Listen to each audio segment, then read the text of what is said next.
Guys দেখুন, আজকে আমার ছেলে কাঁকড়া খেতে চেয়েছিল, এর জন্য দেখেন কাঁকড়া নিয়ে আসছি। দেখেন আমার ছেলেটা কিভাবে খাচ্ছে। এটা হলো সাগরের কাঁকড়া। দেখেন আমি বাংলা খাইতে পারবেন সবাই, আসুন খাই যান সবাই। হ্যাঁ, আপনার কেমন লাগতেছে খাইতে? ভালো। আমার দিকে একটু তাকায় কথা বলেন। আপনার এটা খাইতে কেমন লাগতেছে কাঁকড়াটা? সেই ভালো। সেই ভালো, অনেক মজা। অনেক মজা। এটা কোন জায়গার কাঁকড়া? এটা কি দেশিটা না বিদেশিটা? সাগরের কাঁকড়া? হ্যাঁ এটা সাগরের কাঁকড়া। হ্যাঁ, দেখি এটা কেমন, দেখি ভিতরে। এটা গোশ, সব গোশ। সব গোশ? হ্যাঁ। ও, এগুলো কি আগে পরে খেয়েছেন আপনার? না খাই নাই। আগে পরে খান নাই? হ্যাঁ খাইছি, কিন্তু অনেক বদল হয়েছে। এগুলো অনেক মজা।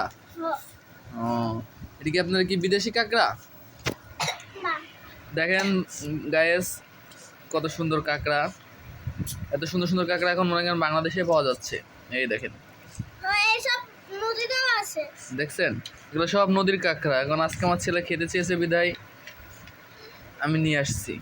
দেখা যাক কত দূর খেতে পারে। এই দেখেন, শুধু মাংস আর মাংস ভিতরে। এই দেখেন, দেখছেন কত বড় কাঁকড়া। গাইস দেখছেন কত বড় কান, শক্তিশালী কাঁকড়া। এটা কি খুব টেস্ট খেতে? হ্যাঁ। অনেক টেস্ট। এটা কি খাইলে কি কোনো ক্ষতি হয়? না কোনো ক্ষতি নাই? না, আপনি খাতে পারেন।